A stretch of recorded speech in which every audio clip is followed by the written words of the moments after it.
Rajkot TRP game zone અગ્નિકાંડ મામલે આરોપી અને સસ્પેન્ડેડ પૂર્વ ટીપીઓ અધિકારી મનસુખ સાગઠિયાની બેનામી સંપત્તિને લઈને મોટા ખુલાસા થયા છે। આરોપી સાગઠિયા લાંચ તરીકે બિલ્ડરો પાસેથી ઘરેણાં લેતો હોવાનો ઘટસ્ફોટ થયો છે। એસઆઈટી સહિત તપાસ એજન્સીના રિપોર્ટને લઈને અનેક તર્ક વિતર્ક થઈ રહ્યા છે। તપાસ રિપોર્ટમાં કોઈ પોલિટિકલ કનેક્શનનો ઉલ્લેખ ન થતા ભારે ચર્ચા છે। બીજી તરફ રાજકોટ અગ્નિકાંડમાં મૃતક પિતાનો કન્ઝ્યુમર કોર્ટમાં લાખો રૂપિયાનો દાવો કર્યો છે।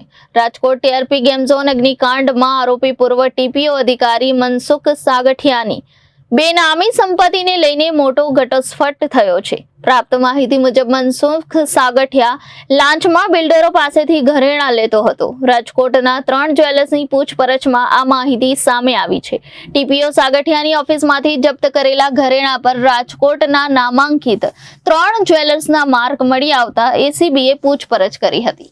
પ્રેમજી વાલજી જ્વેલર્સના માલિકની પણ પૂછપરછ કરાઈ હોવાનું સામે આવ્યું છે।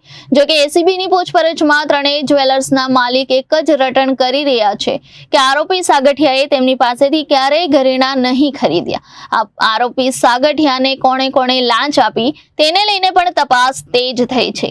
Bureau report Janadesh news Rajkot.